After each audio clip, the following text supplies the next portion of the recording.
Hey guys, welcome back to your channel again. Tax planning and management का हम unit number 3 करने वाले हैं।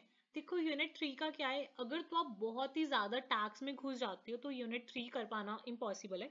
तो जिस वे से मैंने यूनिट 3 प्रिपेयर किया है वो जस्ट मैंने ये सोच के प्रिपेयर किया है कि जो यूनिट 3 है ये आपके लिए बेसिक थोड़ा सा पासिंग की है कि अगर आपको जनरल पता है आप जनरल ज्यादा मेंशन कर दो और हर एक पॉइंट को टैक्स के साथ लिंकअप कर दो। ठीक है, तो हम यूनिट 3 को ऐसे करने वाले हैं कि हमें थोड़ा यूनिट 3 में से एक क्वेश्चन हम अटेम्प्ट कर पाए, उस वे से हम करने वाले हैं यूनिट नंबर 3।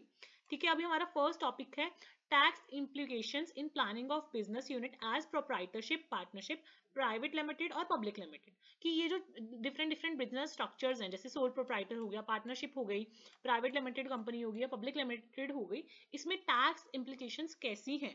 तो अगर आप बहुत ही ज्यादा टैक्सेशन में जाओगे तो डिफिकल्ट हो जाएगा एंड टाइम पे प्रिपेयर करना।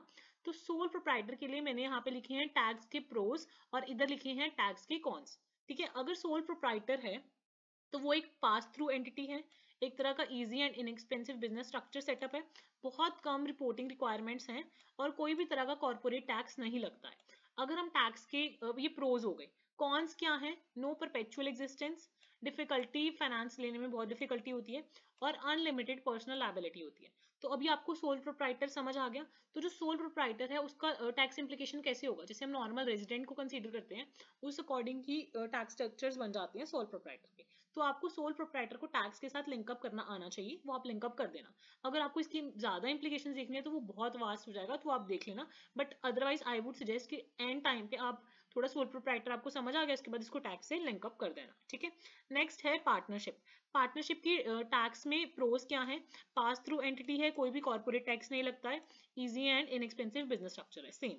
और इसके कॉन्स क्या है, अनलिमिटेड पर्सनल लायबिलिटी होगी क्योंकि आपको पता है कि अनलिमिटेड पर्सनल लायबिलिटी हो जाती है इन द पार्टनरशिप, और नो परपेचुअल एग्जिस्टेंस, और ये एक तरह से क्रिएट होता है बाय द पार्टनरशिप डीड या पार्टनरशिप एग्रीमेंट। तो इसके ये कॉन्स हो गए। ठीक है, अब पब्लिक कंपनी और प्राइवेट कंपनी में क्या फर्क है। जो कंपनी का, अगर आपको इसको टैक्सेशन के साथ लिंक करना है ना, आपने पहले वाले यूनिट्स में रेजिडेंट ऑफ अ कंपनी ये सब पढ़ रखा है, तो आप इजीली कंपनी को तो टैक्सेशन से लिंक कर ही सकते हो। बट मोस्ट इंपॉर्टेंटली आपको अगर थोड़ा आइडिया है ना कि प्राइवेट और पब्लिक कंपनी में क्या डिफरेंस है, तो आपके लिए ईजी हो जाएगा ये चीज। ठीक है, अभी पब्लिक कंपनी और प्राइवेट कंपनी का हम डिफरेंस देख लेते हैं। जो पब्लिक कंपनी है that is listed on a recognised stock exchange, इसलिए जनरल पब्लिक इसमें ट्रेड इन कर सकती है। इसमें मिनिमम पेड अप रिक्वायरमेंट्स ज्यादा होती हैं as compare to the private company. कोई मेंबर्स जितने मर्जी हो ऐसी कोई लिमिट्स नहीं होती। और जो पब्लिक कंपनीज हैं उन्हें प्रोस्पेक्टस इशू करना पड़ता है अगर उन्हें जनरल पब्लिक को इन्वाइट करना है for the subscription of their shares. The share holders are free to transfer their shares of a company, क्योंकि आपको पता है कि ये स्टॉक एक्सचेंज पर लिस्टेड होती हैं।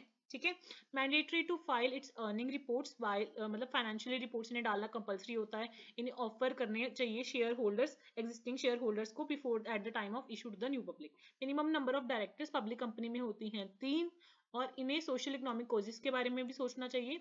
और जो पब्लिक लिमिटेड कंपनी है इनकी जो मैनेजमेंट है that is quite rigid and inflexible.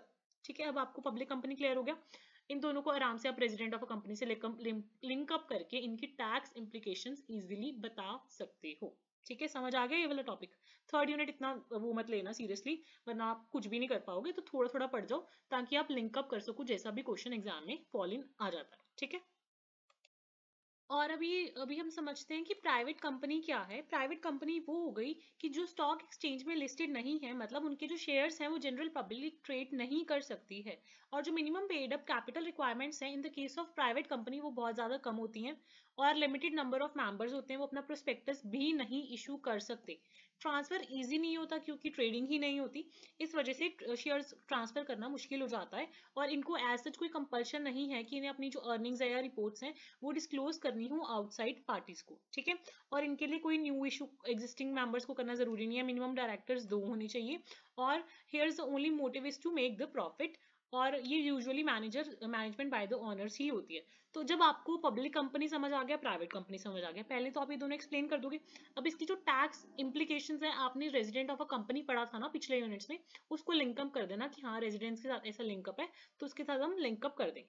अभी नेक्स्ट आपका टॉपिक है tax planning in the context of exemptions, incentives, export promotions and various reductions under the chapter 6 of the income tax act.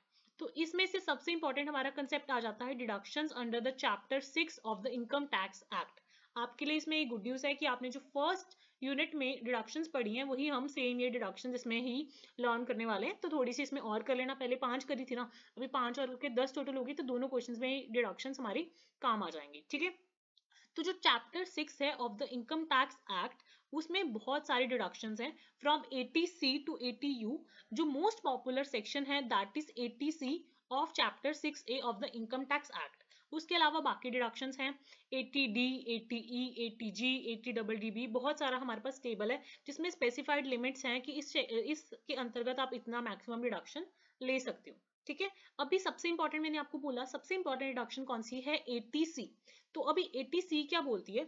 80C in respect of life insurance, deduction in respect of life insurance premium, deferred annuity, contribution to provident fund, subscription to certain equity shares or debentures etc। ठीक है, तो इसमें maximum limit अगर हम section 80CCC और section 80CCD को भी मिला लेते हैं, उसमें से इन तीनों की मिला के जो लिमिट है ना, that is 1.5 lakh together.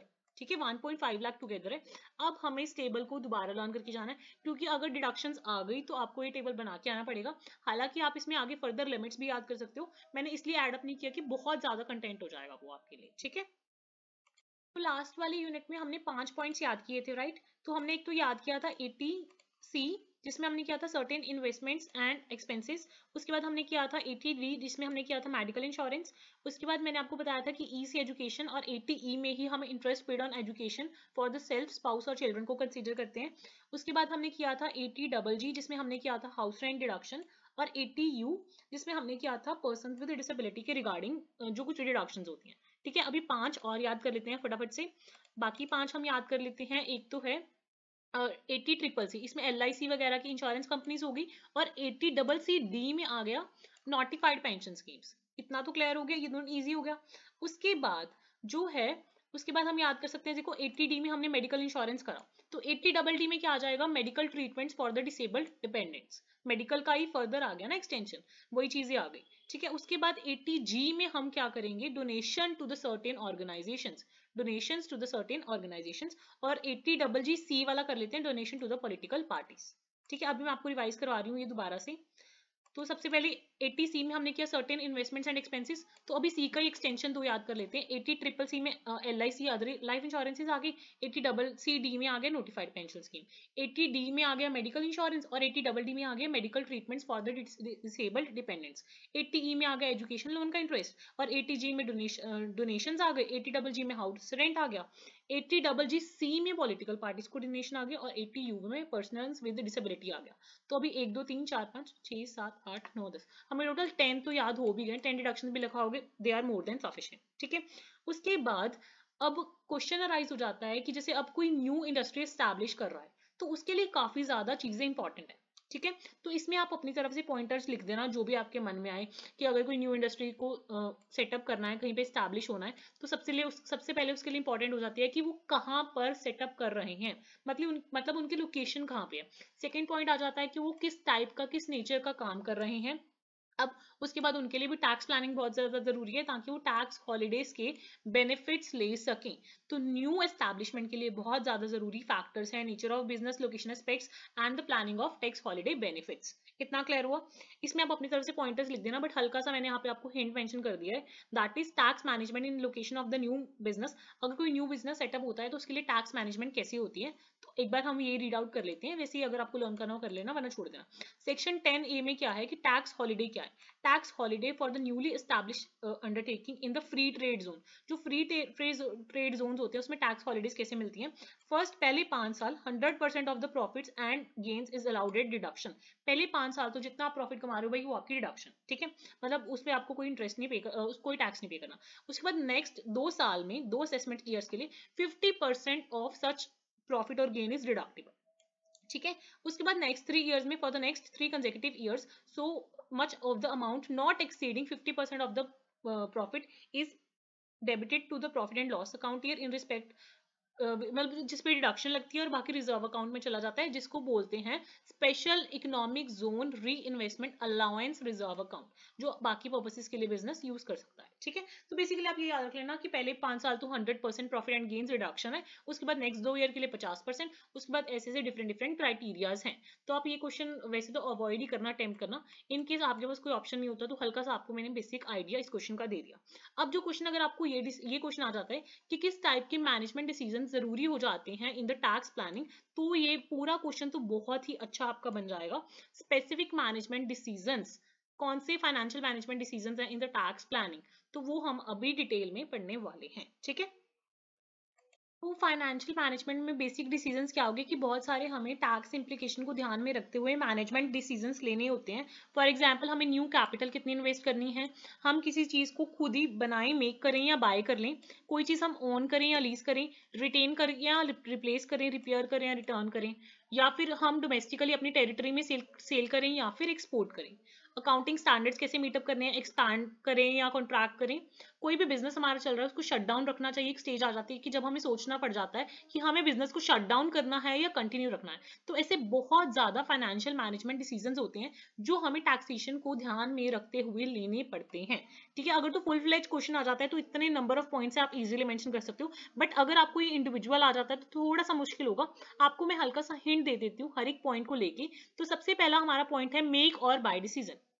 Next is make और बाय डिसीजंस। तो अभी हमें फर्स्ट फाइनेंशियल डिसीजन क्या लेना होता है कि मेक और बाय डिसीजन हमें लेना होता है कि कोई चीज हम खुद मैन्युफैक्चर करें या बाय करें। सो मेक और buy decision is an act of choosing between manufacturing a product in house और purchasing it from an external supplier. ठीक है। मेक और buy decision like outsourcing decision speak to a comparison of the cost and advantages of production in house versus buying it elsewhere. तो हम cost और advantages को consider करते हैं दोनों चीजों की, उसके बाद हम कोई डिसीजन पर पहुंचते हैं। बहुत सारे फैक्टर्स है जो हम कंसीडर करते हैं बिफोर इन हाउस प्रोडक्शन और द आउटसोर्सिंग। वो क्या है कि हमें कितनी लेबर कॉस्ट लग रही है, क्या हम एक्सपर्टीज में लैक कर रहे हैं, स्टोरेज कॉस्ट क्या है, सप्लायर कॉस्ट क्या है, सफिशिएंट वॉल्यूम मतलब का लैक तो नहीं है। तो ये सारी चीजें हम कंसीडर करते हैं। कंपनी प्रॉपर क्वांटिटेटिव एनालाइज करती है कि कौन सा ज्यादा कोस्ट एफिशिएंट मेथड है। तो मेक और बाय डिसीजन में ये हाई लो का हम ये डायग्राम बना सकते हैं। इसमें क्या है कि अगर हमें वीक कंट्रोल नीडेड तो बाय है, अगर स्ट्रॉन्ग कंट्रोल नीडेड है तो हम खुद उसको बनाएंगे। तो हम ये डायग्राम शो कर सकते हैं कि अगर हमें इतना कंट्रोल नहीं चाहिए तो हम नॉर्मली बाय कर लेंगे, बट अगर हमें प्रॉपर कंट्रोल चाहिए तो हम उसको बना लेंगे, और अगर आपको मॉडरेट चाहिए तो you can opt for the partnership. ठीक है। अभी नेक्स्ट हम रीजंस कंसीडर करेंगे कि हमें बनाना क्यों चाहिए और बाय क्यों करना चाहिए। अगर हम बनाएंगे तो ऑब्वियसली लो प्रोडक्शन कॉस्ट है रीजन फॉर मेकिंग। ठीक है। हम खुद क्यों बनाएंगे, लो प्रोडक्शन कॉस्ट है, अश्योर्ड है कि हमें एडिक्वेट सप्लाई मिलती रहेगी, हम अपनी सरप्लस लेबर को यूटिलाइज कर सकते हैं, जो हमें क्वालिटी चाहिए वो आएगी। ठीक है। हम अपने मल्टीपल फैक्टर्स मेंशन कर सकते हैं कि ये रीजंस हैं जिसकी वजह से हम वो चीज खुद मेक करेंगे। बाइंग का क्या आ सकता है कि जो कॉस्ट ऑफ एक्विजिशन है वही बहुत ज्यादा कम है, हमारे पास बहुत सारे सोर्सेज अवेलेबल हैं फॉर द बायर। हमारे बाइंग हमारे पास एडिक्वेट कैपेसिटी मतलब नहीं है कि हम खुद बना लें, इसलिए ये काफी ज्यादा रीजंस हम अपनी तरफ से मेंशन कर सकते हैं कि इन रीजंस की वजह से हमें बाय करना चाहिए। ऐसा कुछ स्पेसिफिक नहीं है कि हमें ये सारे पॉइंट्स लर्न करने, हम अपनी तरफ से लिख सकते हैं। ठीक है। अभी सेकंड पॉइंट आ जाता है ओन या लीज। ओन मतलब वो खुद चीज हम ओन कर रहे हैं, लीज का मतलब हो गया हमने एक ऐसी अरेंजमेंट डिफाइन कर ली बिटवीन द लेसर। लेसर कौन है, ऑनर ऑफ द एसेट, और लेसी कौन है, जो उस एसेट को यूज करता है। तो लेसर से हमने परचेज कर ली और इन एक्सचेंज हम उसको पीरियोडिकल पेमेंट्स दे रहे हैं, जिसको हम बोलते हैं लीज रेंटल्स और मिनिमम लीज पेमेंट्स। ठीक है। अगर हम लीज करते हैं उसका एडवांटेज क्या होता है, देखो अभी हम खुद ओन नहीं कर रहे, लीज पे ले रहे हैं, सिंपली हम इंस्टॉलमेंट्स पे कर रहे हैं, तो हमारा जो आउटफ्लो है वो बैलेंस रहेगा, क्वालिटी एसेट्स मिलेंगे, मतलब हम कुछ महंगा प्रोडक्ट भी ले सकते हैं इवन जो हम अफोर्ड नहीं कर सकते। जो हमारी कैपिटल है वो बेटर यूज होगी, टैक्स में बेनिफिट मिल जाएगा, ऑफ बैलेंस शीट डेट आ जाएगा, बेटर प्लानिंग कर सकते हैं, लो कैपिटल एक्सपेंडिचर होगा, no risk of obsolescence, termination rights. So ये सारे एडवांटेजेस है लीसिंग के, और ऑब्वियसली जो लीसिंग के डिसएडवांटेजेस होंगे वो ओनिंग के एडवांटेजेस हो जाएंगे। तो लीज एक्सपेंसेस बहुत ज्यादा होते हैं, कोई फाइनेंशियल बेनिफिट हमें नहीं होता, reduce return for equity holders क्योंकि हमें इंस्टॉलमेंट्स पे करनी होती हैं, limited access of other loans, बहुत ज्यादा प्रोसेसिंग डॉक्यूमेंटेशन के झंझट हैं, कोई हमारी ऑनरशिप नहीं होती, पूरी इंस्टॉलमेंट पे करते जो एंड तक हमें कोई ऑनरशिप नहीं मिलती, मेंटेनेंस हमें करना पड़ता है, और इतने टैक्स बेनिफिट्स नहीं होते in the case of leasing, मतलब in the case of leasing. ठीक है। अभी आप मतलब कुछ भी ऐसे मल्टीपल पॉइंट्स बना सकते हो for the advantages and disadvantages of owning and leasing respectively. उसके बाद लास्ट हमारे टॉपिक्स आ जाते हैं रिपेयर और रिप्लेस। रिपेयर और रिप्लेस में भी बहुत ज़्यादा डिफरेंसेस हैं। आप मेंशन कर देना कि अगर आपकी रिपेयरिंग कॉस्ट कम है तो आपको रिपेयर के लिए अडॉप्ट करना चाहिए, बट अगर आपकी रिपेयर कॉस्ट बहुत ज़्यादा हाई है और उतनी लाइफ भी नहीं है आपके प्रोडक्ट की, then you should prefer replacing. उसके बाद आपको एक्सपर्ट सेल करनी है या लोकल सेल करनी है, वो भी मल्टीपल फैक्टर्स पर डिपेंड करेगा, तो आप अपनी तरफ से पॉइंटर्स इसमें बना सकते हो। और आपको एक्सपैंड करना चाहिए या कॉन्ट्रैक्ट करना चाहिए, ये इतना ज़्यादा लर्न करोगे तो आप जो बाकी लर्न करने वाली चीज़ें हैं वो कब करोगे, इस वजह से मैंने इनकी इतनी एक्सप्लेनेशन मेंशन आउट नहीं की है। अभी ये इंपॉर्टेंट है शट डाउन और कंटिन्यू। शट डाउन और कंटिन्यू कब करना है, कैसे करना है, ये आपको बताती हूँ। समटाइम्स क्या होता है, एक ऐसी सिचुएशन आ जाती है, बहुत सारे रीजंस हो जाते हैं कि हमें बिजनेस को शट करना पड़ता है, तो उस सर्कमस्टांस में डिसाइड करना कि वेदर वी शुड कंटिन्यू और शट डाउन द बिजनेस, वो एस्पेक्ट बहुत ज़्यादा ज़रूरी है। अब शट डाउन करने की बहुत ज़्यादा रीजन हो सकते हैं। रीज़न क्या हो सकता है, टैक्स बहुत हाई है, या आप मिस मैनेजमेंट कर रहे हो, टेक्नोलॉजी में बहुत ज़्यादा चेंजेस आ गए, फाइनेंशियली आपको दिक्कत आ रही है, या फिर आपकी जो डिमांड है वो बहुत ज़्यादा फॉल हो गई है। तो बहुत इंपॉर्टेंट क्राइटेरियाज क्या है जब हमें डिसाइड करना है कि whether we should shut down और कंटिन्यू, तो हम सारी चीज़ें कंसीडर करेंगे, प्रॉपर इवैल्यूएशन बनाएंगे कि अगर हम शट डाउन करते हैं सपोज, तो जो लॉसेज है उनका ट्रीटमेंट कैसे होगा, जो अनएब्जॉर्ब्ड डेप्रिसिएशन है उसका ट्रीटमेंट कैसे होगा। अगर business, if a part of business is discontinued in the previous year, तो it can be regarded as discontinuation of the business in the previous year. अगर कुछ पार्ट ही आपने बंद किया तो आप पूरा discontinuation of the business in the previous year नहीं मानोगे। अभी जो आपकी लॉसेस हैं उनको सेट ऑफ कैसे करना है, आपके जितने भी एसेट्स हैं उनकी सेल कैसे करनी है, ये सब चीज़ों का इम्पैक्ट हमें देखना पड़ेगा कि इम्पैक्ट कैसा पड़ रहा है शटडाउन का वर्सेस कंटिन्यूइंग द बिजनेस। तो उस बेसिस पे हम एंड में कोई मैनेजरियल डिसीजन तक पहुंचेंगे। थर्ड यूनिट में आपको अगेन बोल रही हूँ कि आपको थोड़ा समझने वाला ज्यादा है, ज्यादा लर्निंग में मत जाना, क्योंकि ये खुद आप पॉइंट्स बना सकते हो, ये थोड़ी कॉमन सेंस वाली चीजें हैं, ठीक है। Till then stay tuned, don't forget to like, share and subscribe.